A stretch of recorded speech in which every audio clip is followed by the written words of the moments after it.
We were 1,000 miles from home when the car gave up the ghost. But to be honest, I was surprised we made it as far as we did. My old Nissan had been on life support for the better part of the last decade. Now that it was dead, I almost felt relief, like the machine could finally be at peace in the great afterlife parking lot in the sky.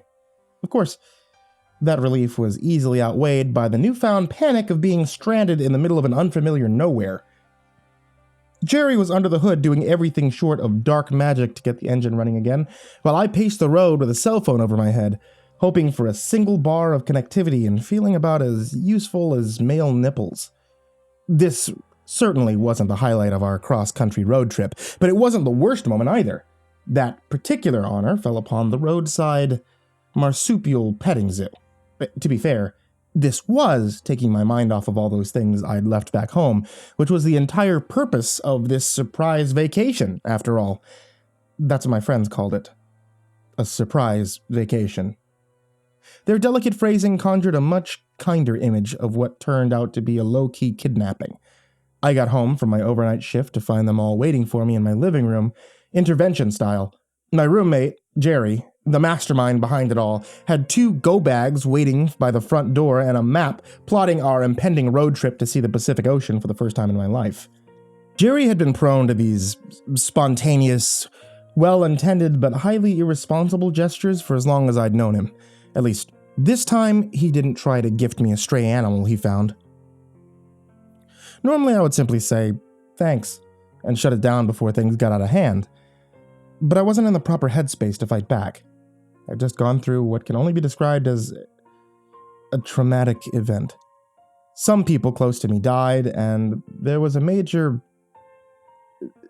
misunderstanding with the new sheriff, but that's probably a story best saved for another day. Suffice to say, my friends saw that I was going through a rough patch, and thought it would be good medicine to get me far away from everything for a few days.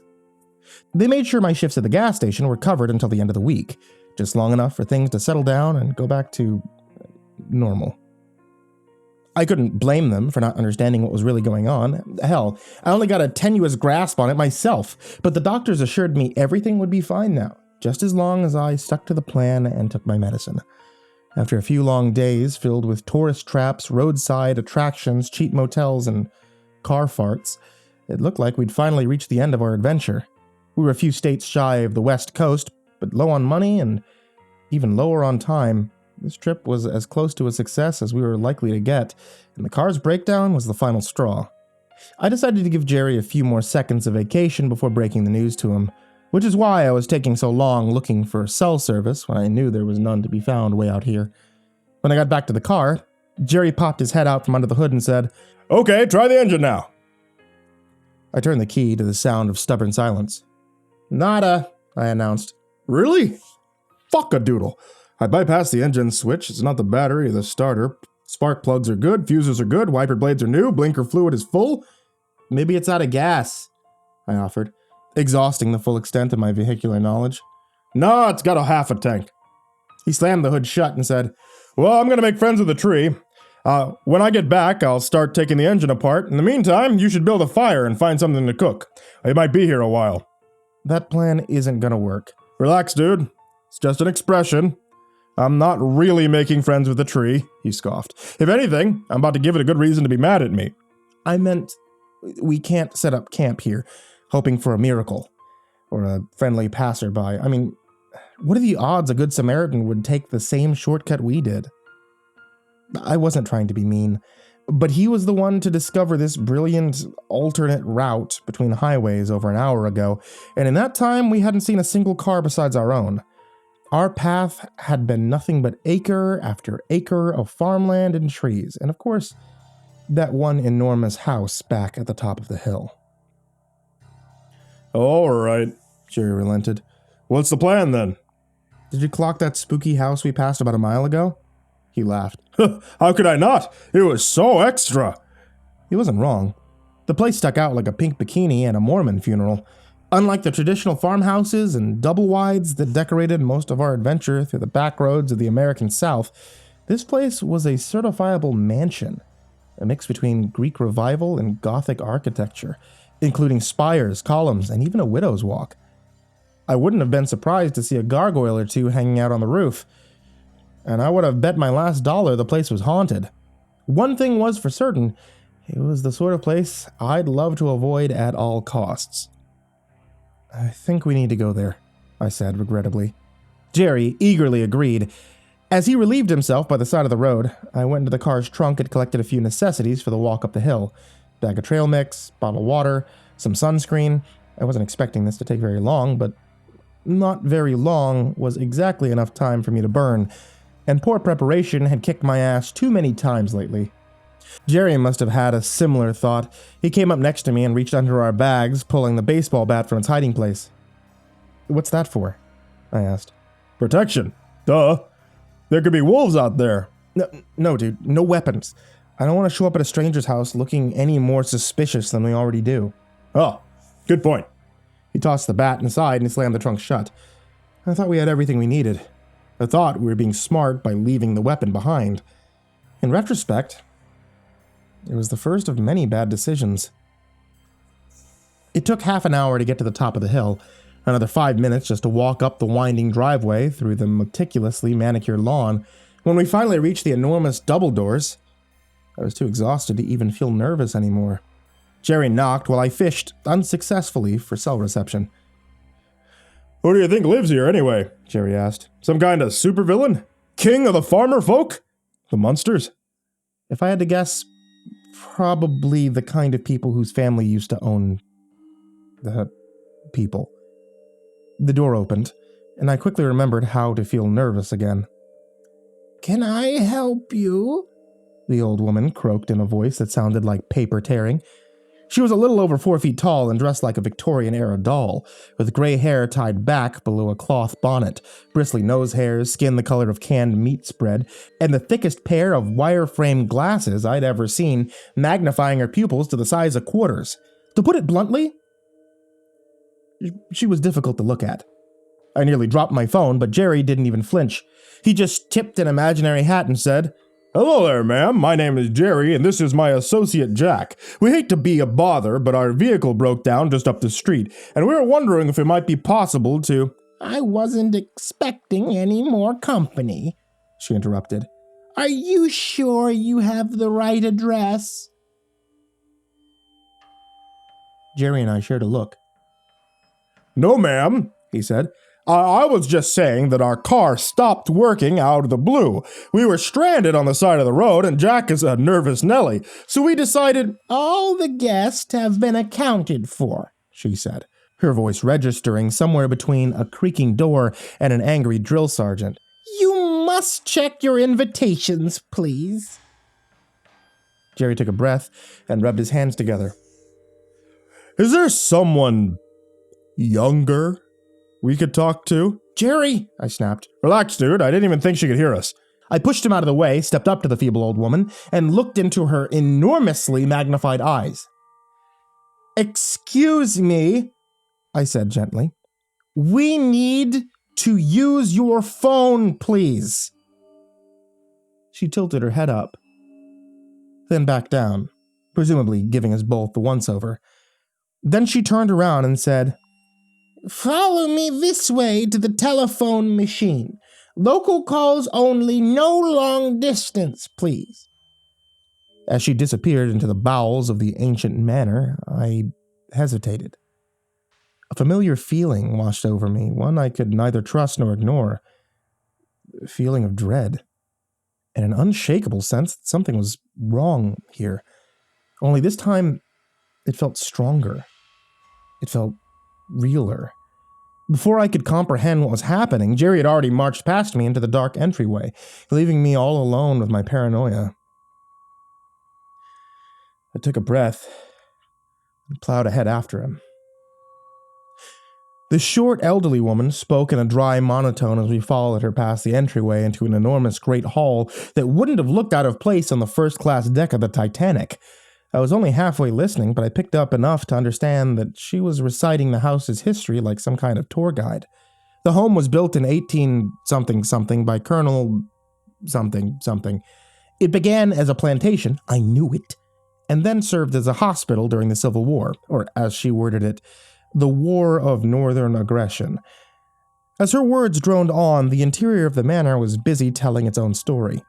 The hardwood floors and century-old claw marks, the enormous painting hanging over the fireplace depicting a man with sideburns and a "I dare you to" grimace. The suit of armor, bearskin rug, crystal chandelier. I half expected to see a diamond billboard sign reading, "We have old money, so fuck you." The air smelled of tobacco and old books. Voices, muffled from far away, transferred through the walls.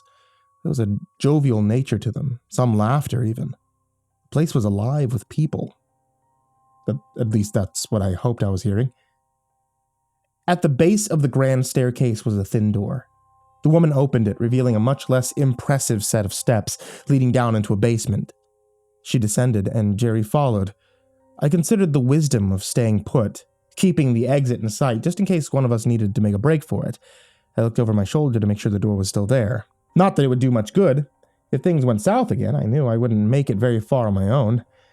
When I turned towards the basement, it was already too late to tell them to stop or wait. I looked back at the exit. I was stranded. It's remarkable, really, that even with my attention being pulled in such opposite extremes, I somehow managed to notice the shelf of books against the wall by the fireplace. Even more remarkable, how I gravitated towards it, almost unwillingly. How time stood still, how I forgot where I was for only a moment, and in that moment, I must have pulled a book out and begun reading. It had been ages since I let myself relax and get lost in a good story.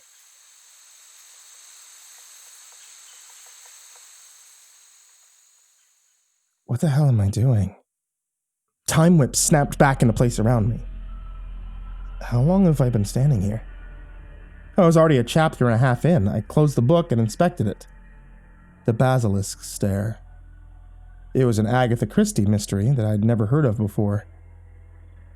Strange, I thought I'd already read everything she'd written. How did this one escape my radar? All at once, I became aware of an unsettling presence, a looming shadow. The same feeling you get when a cop car starts tailing you on the interstate. I put the book back where it belonged, then turned around and confirmed my suspicions. I was no longer alone here. The young woman was silently watching me. For how long, I didn't know, but I was willing to give her the benefit of the doubt, and say that she wasn't Edward Cullening me this entire time. She wore a light blue formal dress, one that could have been plucked straight from the 19th century, complete with a hoop skirt and white elbow-length gloves. She was about my age, assuming she wasn't a ghost or a vampire, of course, with piercing blue eyes and black hair and ringlets, framing a heart-shaped face. In her hand, she held an old book, the cover worn down enough to obscure the title. She didn't say anything. She didn't smile or nod. She just stood there, quietly staring. I thought this behavior was a little weird until I realized that I was guilty of the same thing.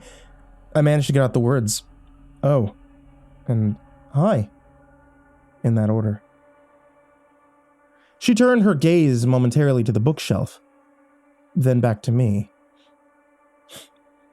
Her voice was barely more than a whisper. "You're like me, aren't you?" I didn't answer right away. I didn't know how to answer. Part of me deep down wanted to say yes, but I couldn't understand why. Instead, I tried, "What do you mean?" When she spoke again, her voice had a little more heft. "There's something wrong with you." The way she said it carried no malice. It was an innocent statement.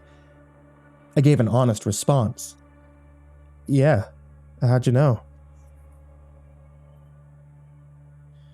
Her next question made the hairs on the back of my neck stand at attention. "The weird stuff.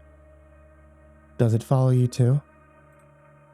I looked around to make sure that we were still alone before answering. "I don't know yet." "This way, please!" The old woman had returned. Despite the word please, I could tell it was more of a command than a request. The girl with the piercing blue eyes stepped in front of me, shelved her book, and walked away without another word. This time when the old woman descended the stairs, I was quick to follow. The sooner we got a call into the mechanic, the sooner we could leave this place. Forever. The underground room smelled exactly how I expected an underground room to smell. Musty and damp. A single bare incandescent light bulb hung from the ceiling, illuminating our surroundings. A broken grandfather clock against the far wall, an industrial washer and dryer combo, cardboard boxes stacked to the ceiling, and an 8-foot-tall taxidermied polar bear that begged the question, how the hell did they get that thing down here in one piece? Jerry already had the receiver of the corded phone between his ear and shoulder when I walked in. His hands held a yellowed phone book. All right, thanks, buddy. Yeah, you too. He looked at me with a strange expression. His mouth formed a smile, but his eyes were saying, "You're not going to like what I have to tell you." "What is it?" I asked. He put the phone book on the table, cradled the receiver, took a breath, then answered slowly. "I've got good news and bad." You know I hate this game, right? "The mechanic knows exactly where we are. He's sending his tow truck for a tow. But he won't be able to get to us till morning." "Then we try someone else." "Yeah, about that. He's the only mechanic in the entire county." "Oh? Did he tell you that?" "He's the only mechanic listed in the phone book." What? How's that even possible?" I stepped over to the table and picked up the book. It immediately opened to the page for the mechanics. If I wasn't so paranoid, I might not think anything about it. But the fact that it fell open directly to the exact spot I was looking for registered less as serendipity and more as a red flag being big enough to propel a sailboat. I sighed once I saw that he was right. A single entry under mechanics, automotive. I put the book away and said, "That's fine. We can just make it through one night in the car. We survived a lot worse. I nearly jumped out of my skin when the old woman began speaking. I'd honestly forgotten she was still there. If this is what must be, I will not begrudge any travelers the safety of shelter for one night. There is a spare room available on the 3rd floor. The Woodrow Harper Suite." "Oh, no," I said. "We couldn't possibly accept such an imposition." Jerry made a noise that sounded like a quack and said, Oh, yeah, we can. What are you talking about?" She insisted. "It's no problem at all. My family has long been blessed with the fruits of fortune. It is only right that we extend our hospitality to those in need. However, there is one condition upon which I must insist." "No. Really," I said. "It's okay." "No. Really," Jerry echoed. "Did you say sweet?" The bad feeling in my gut was growing stronger by the second. "Jerry, do you mind if I talk to you in private for a moment?" He followed me to the far corner, below the watchful eyes of that dust-covered bear. "I don't like it," I whispered. "There's something wrong here. Something about this place doesn't make sense."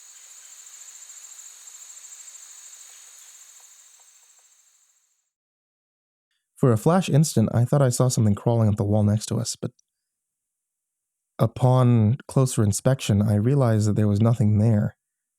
My mind had a tendency to play tricks. Jerry didn't bother with the inside voice. "Yeah, I know. It's creepy as fuck, but Grandma over there hardly strikes me as a murder cannibal. I'm reasonably certain if push comes to shove, we can take her." I looked over my shoulder to see if Grandma had heard us. If she had, her face didn't show it. I turned back to Jerry and continued. "It's not her I'm worried about." "Well, what is it?" I took a second to try and find the answer, but realized I didn't know. Instead, I shrugged.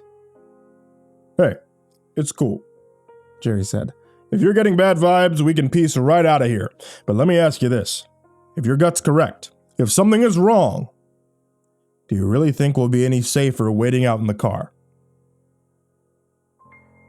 He had a point. Whatever was triggering my nope radar could possibly follow us a mile down the road, but if we did go back to the Nissan, at least I could spend the night with a baseball bat in my hands. The old woman's patience must have finally run out. She turned to the stairs and called over her shoulder. Follow me this way. I'll show you to your room. Jerry read the look on my face and tried to pump the brakes. Actually, we're gonna rough it in the car tonight. No need to show us to any... Oh, okay. She's already gone. We hurried up the stairs behind her. When we'd all re-emerged on the ground floor, she started towards the grand staircase, but Jerry and I took a different route, heading straight for the front door. Just before I could reach the handle, the lights flickered and a booming noise filled the room, freezing us in place. The sound of a distant explosion lingered for a couple seconds, then dissipated. If I didn't know any better, I would have thought it sounded like thunder. I broke free from my deer in the headlights moment and opened the door to see that the sky outside had turned a murky black. Waves of thick, torrential rain rocked the trees on the horizon like hands, frantically waving goodbye to the world. I'd been through enough tornadoes to know what bad weather looked like, but this was something different. A bolt of lightning cracked open a tree on the other side of the road. A half a second later, the noise washed over us. I instinctively stepped back and shut the door. Jerry laughed. Guess that settles it, huh? Looks like we're hunkering down for the night, whether we like it or not. It appears the looming tempest has finally reached us. Once again, the old woman snuck up on me, only revealing her presence when she spoke. I turned to her. She showed no signs of concern. No smile or frown, no emotion at all, really. She just stood and waited for me to say something, which, after finally finding my voice again, I did. You said there was one condition to our staying the night? Yes, she answered. As you have undoubtedly discovered by now, this is no ordinary bed and breakfast. A typical reservation is made a full year in advance. The experience of spending a night in Bedside Manor is quite valuable in more ways than one. If you will be present, I expect you to behave as legitimate guests. That means engaging in all the evening's activities, exploring the various mysteries, and staying in character. Above all else, she raised her voice to emphasize this next part, you must not let any of the other participants know that you did not pay for a room. Is that understood? Clear as mud, Jerry answered. Excellent. Please follow me to your accommodations. Her explanation was way too much for me to digest all at once. The activities? Bed and breakfast? Character? She was continuing to speak as we followed her up the grand staircase further from the safety of the outside. Bedside Manor contains 13 bedrooms, 5 for guests, 3 for family, and an additional 5 for the servants. At one point, it was considered quite progressive to allow the help to live within the main quarters, but Eustace Bedside saw it as an exercise in practicality. Keep your friends close and your workers closer. I hung back a few steps and caught Jerry at a safe whispering distance. That storm really came out of nowhere. It's a cloudburst, he said with a shrug. They happen. I got sunburnt walking up the hill. There wasn't a cloud in the sky. Good thing we got here when we did, huh? He wasn't taking the hint.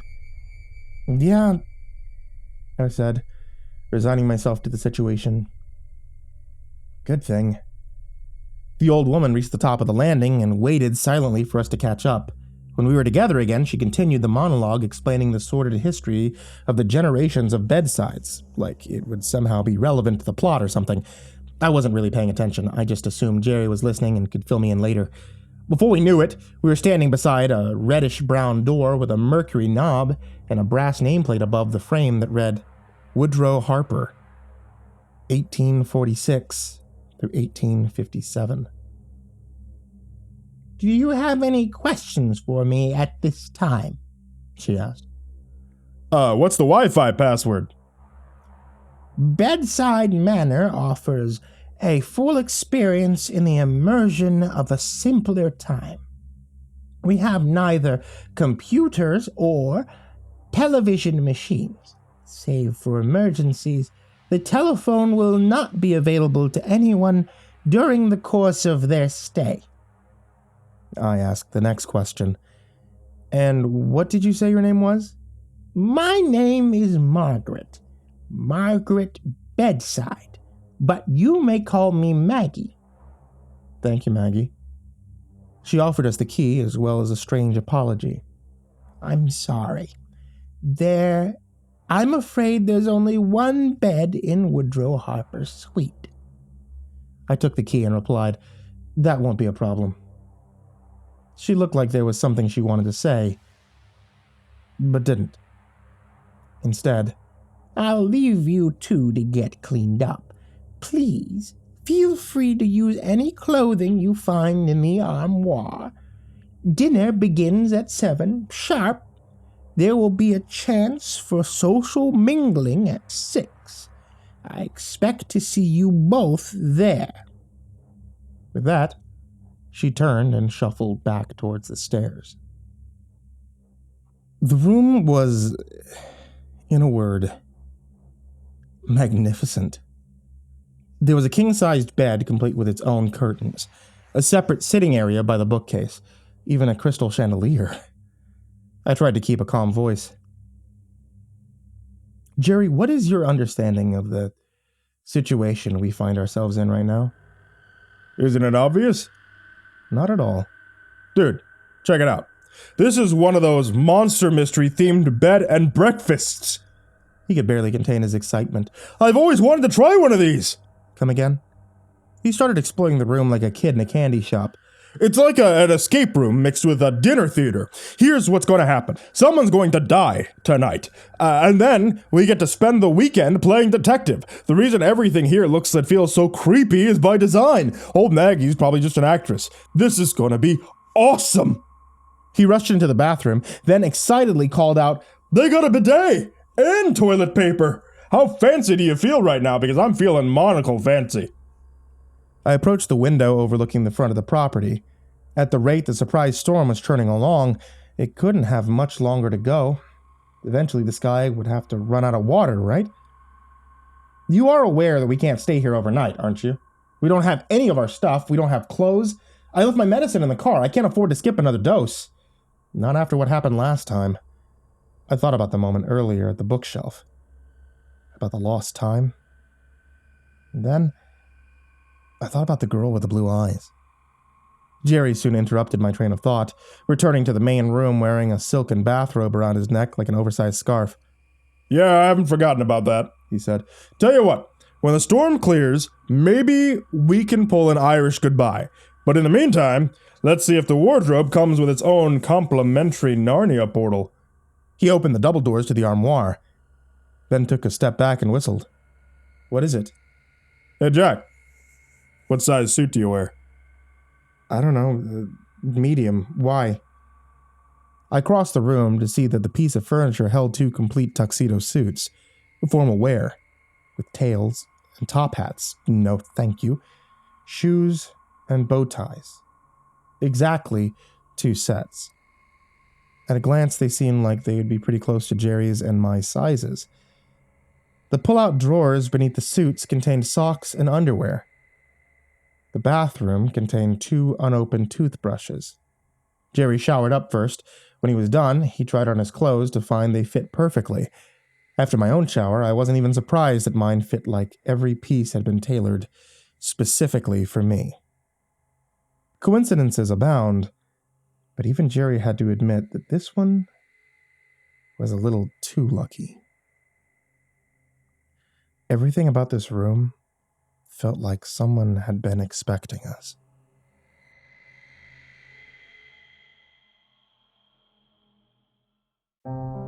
Hey there, kids, and happy Halloween. It's me, MrCreepyPasta, and I wanted to tell you thank you so much for watching tonight's video. or listening to tonight's episode, this Oktoberfest, on the podcast. If you're not listening on the podcast, then you always can listen on the podcast at Spotify, or just about anywhere you find a podcast. And if you're not listening on YouTube, then you can find it on YouTube, or just about anywhere you find a YouTube. If any of you guys are interested in some of the audiobooks or actual books that have horror stories in them that I've worked on, you can always check out that description down below. In there's a couple of different links to some horror books and horror audiobooks and new things, like hopefully there'll be a Tales from the Gas Station Volume 3 link down there in the next few days, which I'm referring to right now, because if you look and it's out, it'll be there. Also, I wanted to say thank you, all of you who are supporting me on Patreon. It's patreon.com/MrCreepyPasta. If you ever want to help support the show, keep the lights on, feed my cats and the like, you can always head over to patreon.com/MrCreepyPasta, and you can support the show there. Even $1 is greatly appreciated. And I have a very special thank you to these guys, such as Jordan Alexander Sanchez, Mr. Thud, Ken Lando Higuchi, Chompski, Nico Kaeo, Tristain Pelton, Stephen VanHuss, Chance Burnett, Deanna Kraus, G. Weevil 3, TheRedOakShieldVirus, CoryxKenshin, Pothead Holmes, Rival 1, JimboTheHutt, Caspian, Jordan Nells, The Village Witch, Hades' Nephew, Jordan Wayne Deckard, Bradley Leipe, Ann Charan, Acid System, Mike Bullock, Fooly Cooly Dude, Prozac and Pancake Appreciation, Ryan Arse, Cryptic Nightmares, Shadow Morningstar, Brianna Wright, Someone You Love, Said the King 56, Bad Honey, S-Man, Kiri the Sloth, Thomas Burgett, Liam Newman, Sky Harbor, Caleb Dougal, Last Blade Song, Rafael Rodriguez, The Ginger Bros, and Aaron Stormcrow. And another thank you to all you guys who are in the description down below. Thank you guys so much for watching. Thank you all for listening. And I hope you all have a wonderfully happy Halloween. Sweet dreams.